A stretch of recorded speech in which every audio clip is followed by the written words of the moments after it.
Well, that day was carnage, wasn't it?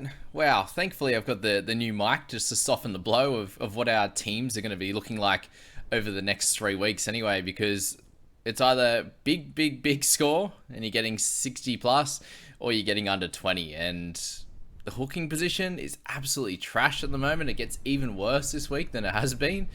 The highest score has been what, Harry Grant with 44. You have Grant, Jeremy Marshall King with 39. You got Robson with 38. Brandon Smith with 19.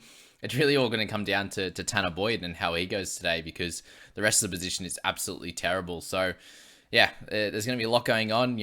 Our edges that we have, the Jacob Hosts, the Helam Lukis, there's so many of those guys that have been terrible. And this is where having those big amount of trades is going to be very, very helpful. So if you do have that, amazing. If you don't, like myself, then not so great. But we'll get through it, and most of these guys will bounce back. But it just shows that, especially some of these young guys, which we'll speak about in a sec with Lukey and stuff, is just that, the consistency is not always going to be there. And I just can't get over the amount of missed tackles that these people can make. Like, it wasn't as bad in this game here in the Sharkies and the Knights, but those other games, and you can understand why the Cowboys and these types of teams are going so poorly, because they just don't stick. They bounce off tackles all the time.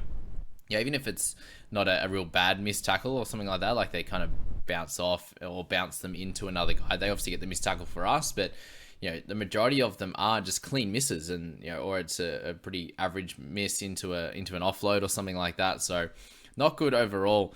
What about Hines? This is probably the most mediocre 82 I've ever seen. He had one line break, which he then dropped the ball, so it was a good play until it wasn't.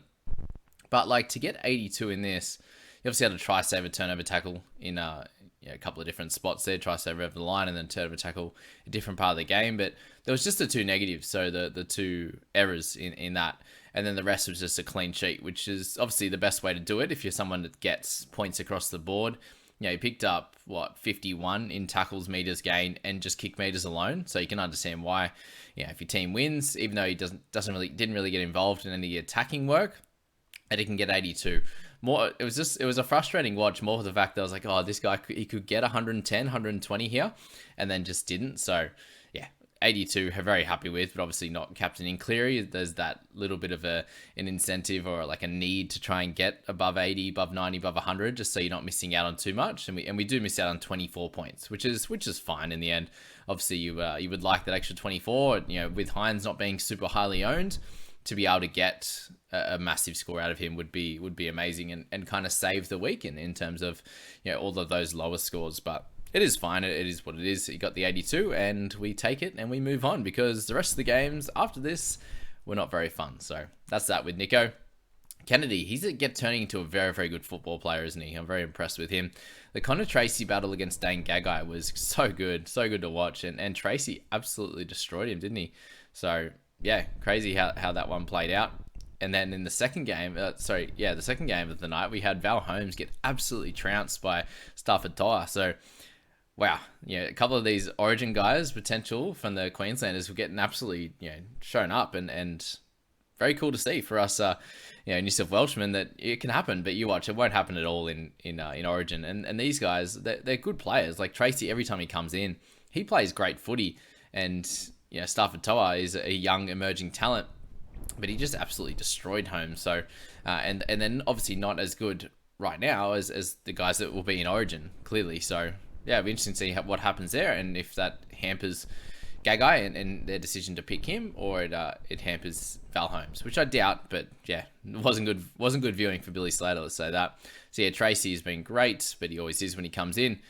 Britton Nickera. So for those that were interested in him, he got a 51, which was fine. Pretty well, almost what he's priced at. Best continues to score okay, and he's made a little bit of cash now, but he started the year at 500, so that's that. Moylan was solid as well with his 49. We then had Royce with another try, so good stuff for him. And Frizz, 46, so a bit of a down game from him. Still had a turnover tackle, but 2 missed tackles and 2 errors in amongst no tackle breaks or offloads for him. But he's always in there having a crack. You're never really going to see him get under 40 when he plays at full 80 minutes unless he gets injured there.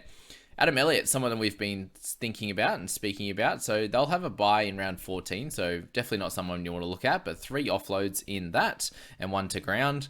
with 30 tackles, 100 meters in his 50 minutes. So kind of getting back to where we will see him play, that sort of 55 to 60 role, and looked like he got through it fairly unscathed, which is good news for Adam and anyone looking at him, because he'll be, by the time we look to buy him, he'll be around that 500 mark, which will be pretty solid. But as we know, the mids position is pretty stacked, with guys that could play and make money. Obviously, make money up towards 16, but Elliott will be following that when we can, in 15 or so, when we can pick him up there. You got Finucane, you got Malatalo, both solid scores. If you're looking at Ronaldo, he's fairly expensive, obviously at 618, but he'll be one of those guys that does continue to score tries. He has butchered a few this year, but he'll be fine going forward. You got Greggy, 37. Mr. Marzu is still too expensive for what you can get out of a lot of these guys. You got Ramian with 36, so we've been speaking about him a little bit. I think at the moment you probably still need to just avoid him. Obviously a buy next week for the Sharks, not for the Newcastle Knights, but Origin week as well. So Ramian, just someone to keep in the black book as well. But one line break, nothing else really happening here for him. And Heinze's not really able to set up too many tries the last bunch of weeks. Anyway, last 3 weeks I don't even think he's got one try assist to Hunt, and that's it. So expect him going to Nicaragua or going to Ramian on that right side. It just hasn't happened too much. Ponga, wow, I thought he was gone. Hey, how is the lying motionless, or just, you see that when he got whacked, he's like he's late. He like almost did the splits because he was like out of it, and then went down and stayed down for a while. That's usually HIA1, Cat 1. So yeah, crazy. And as soon as he went down, I was like, Walsh, you'll be gone, which is obviously good for my team.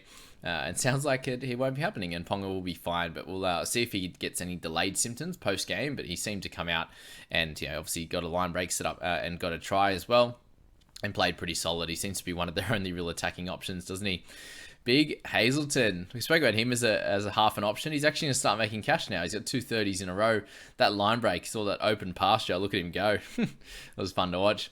Teague Wilton, 28. So if you haven't traded him out, guys, this is the week. Unfortunately, that 28 kind of kills any of that further money making he had, but he got all the way to a 700k mark, which was great. Obviously, a few tries a few weeks ago was awesome. And our main two issues of this section here is that Phoenix crossed them with 24 in the 60 minutes only, which is frustrating and not exactly what you want. 6 missed tackles for him, who had been pretty good on the tackle front, not missing too many, with a penalty as well. Obviously had the one offload, which was cool, and then ran the ball a little bit, which also helped. But not good. 24 for him. And Lockie Miller, so his run meters are back. Goals were down obviously compared to last week, and 5 tackle breaks. So that's that. But again, what's it with him going up for a high ball early in the game and just dropping it and just setting the tone for the rest of his game to be shit? It seems to be happening regularly. So 2 missed tackles, 4 errors for Miller.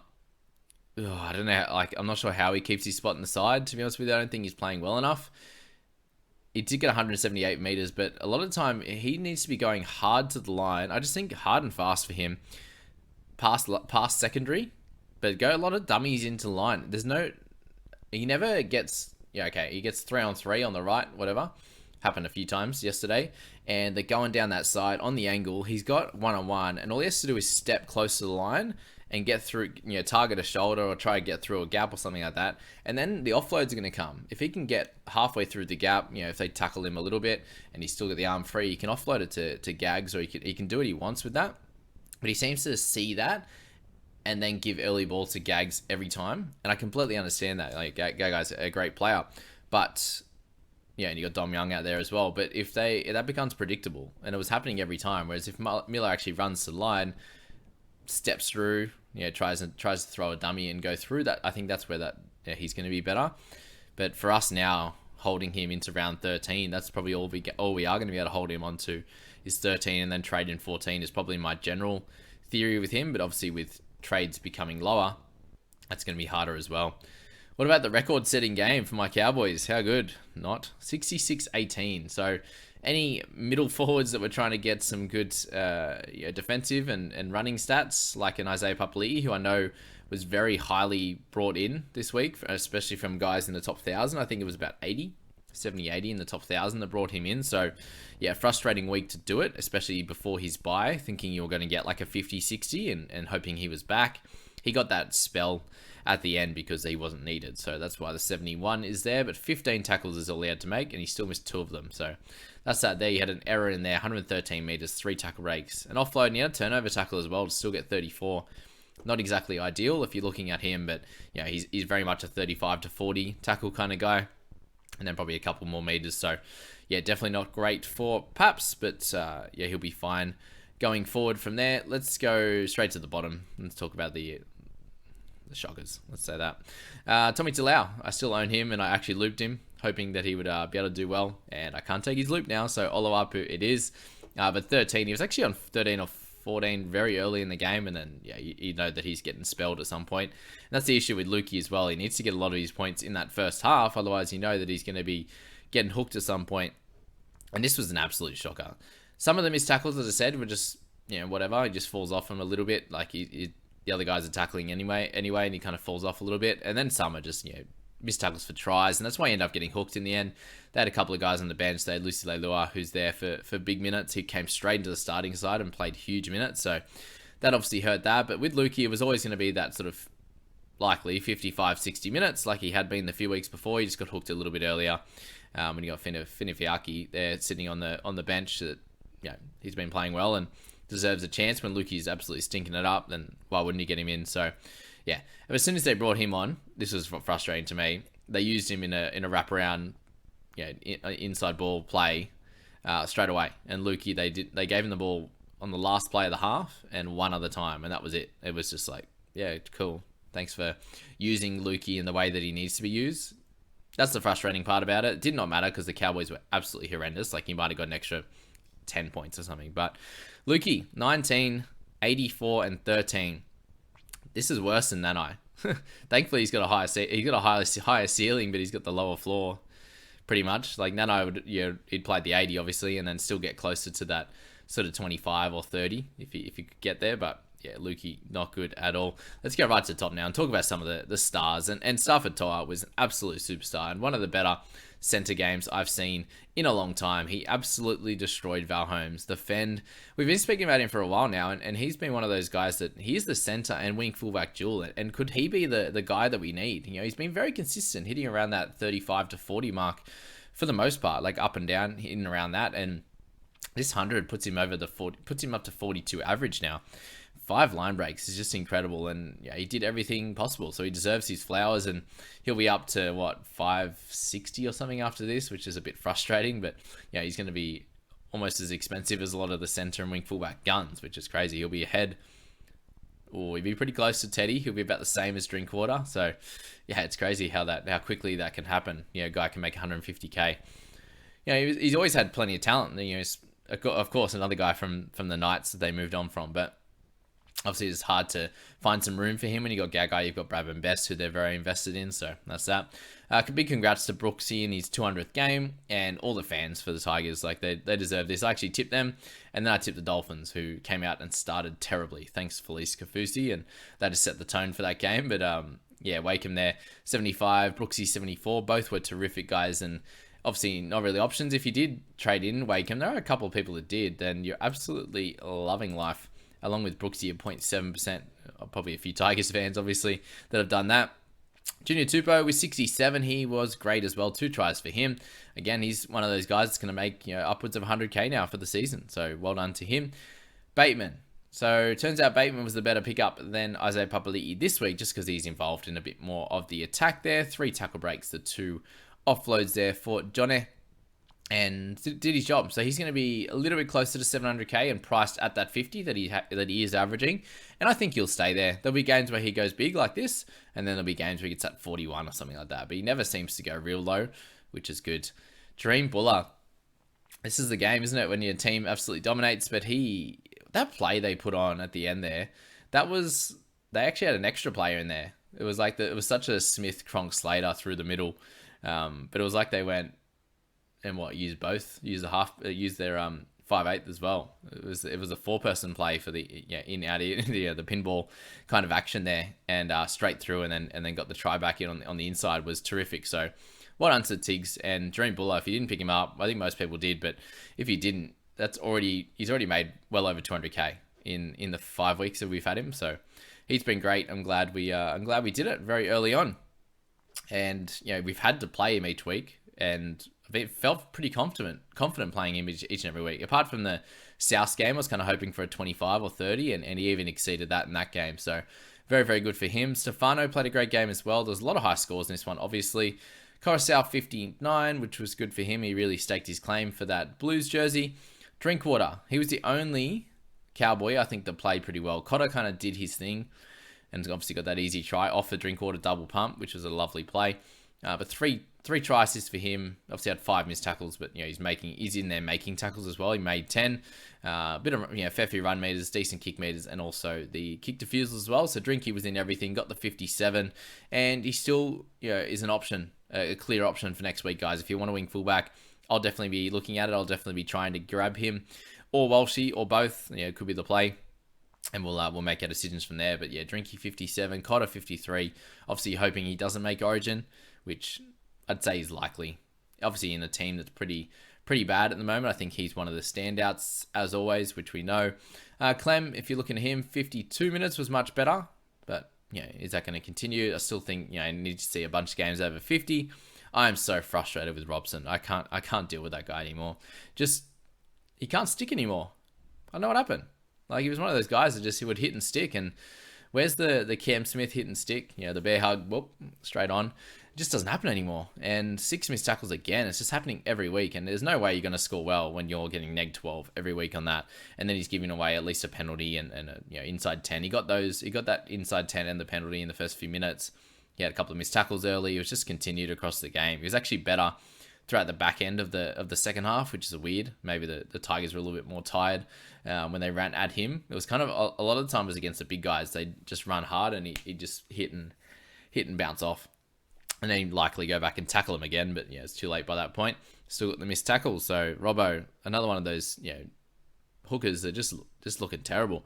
Like, Grant actually looks alright, whereas Robbo just when he does run the ball, it's great, and he got the run the ball twice, but 34 meters.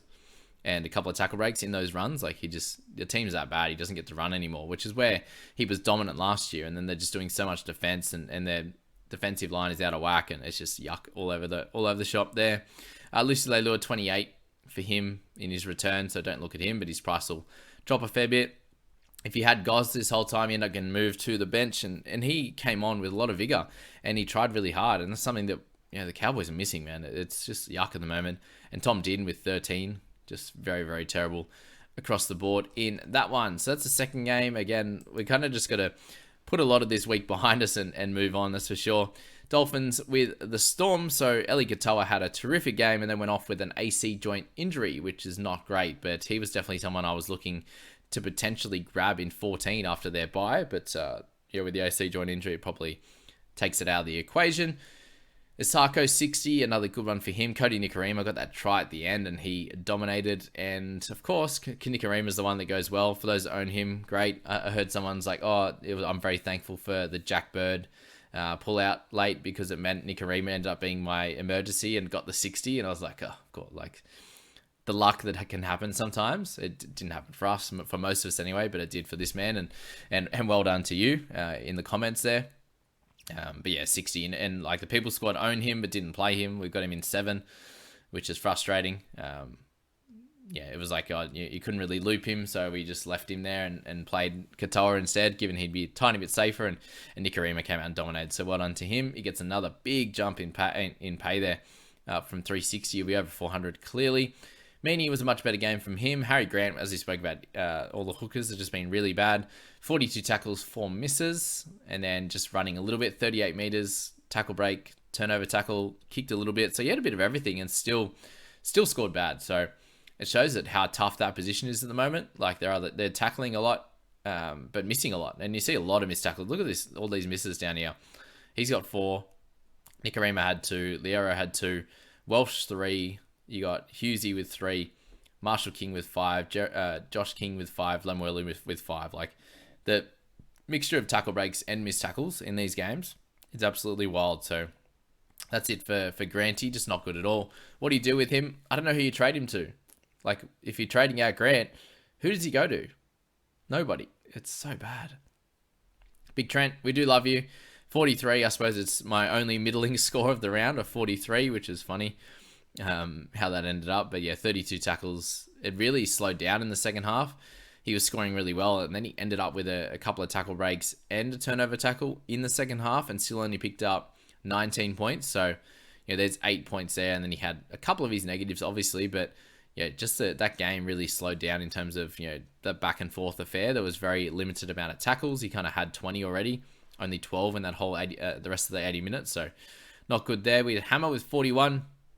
Involved a bit of everything. He had a line break, a try assist, a try saver as well. So 41 for him if you own him. Just make your decision on him if he makes Origin. We'll speak about that soon. Jeremy Marshall-King, again, that, as I said, that 5 missed tackles. He's making 45, missing 5, and has an error in his game. And if you're not doing too much else, you're hitting around that 40 mark, which is just very average at best.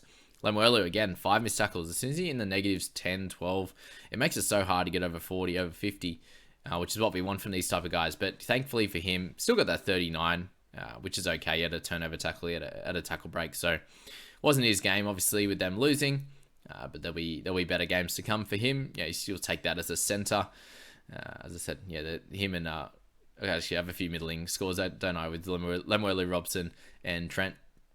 Nelson, that rib cartilage injury is still getting him. He's made 10 tackle breaks still, but he has a lot of issues with those ribs, unfortunately. So avoid him.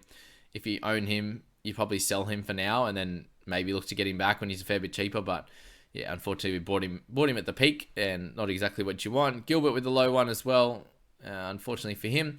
Warbrick at 29. You've got... Who else we got down there? Yeah, most people got rid of Warbrick. And then, Katoa. So going off after 50 minutes. Some people say it was HIA. I didn't hear them talk about the HIA. I feel like they just used him to... took him off, not being one of their more like electric type of players for Milford, who can come on and kind of create some spark. Nicarima is one of those more electric players, which is, you saw him get that try at the end, and that's what he can do. But Katoa was looking good early on. He got the turnover tackle early. He was like 13 in 17 minutes, 16 early, and then just kind of sat on 16 all the way through halftime, and then an extra 5 points there, and just nothing happened. And this is the week we obviously had to play him, and he has helped us out along the way. And now I think that 21 just stifles his growth, and he's definitely, if you need him to play this week, then that's cool. Hopefully he is there, and it wasn't a HIA, and it was just a switch with Milford. But if it was the HIA and he's out next week, then that's very upsetting for those that need to play him. But then I think he's going to be a sell for next week. And it'll be interesting what we do in the people squad, because we have, him, Nicarima. So I think Nicarima is going to be the hold. Katoa probably the sell there. Milford's going to get really cheap as well when he, all these games off the bench. So that's that, guys. I hope you enjoyed that. I hope the audio quality was good, and I wish you all the best of luck into the Sunday games.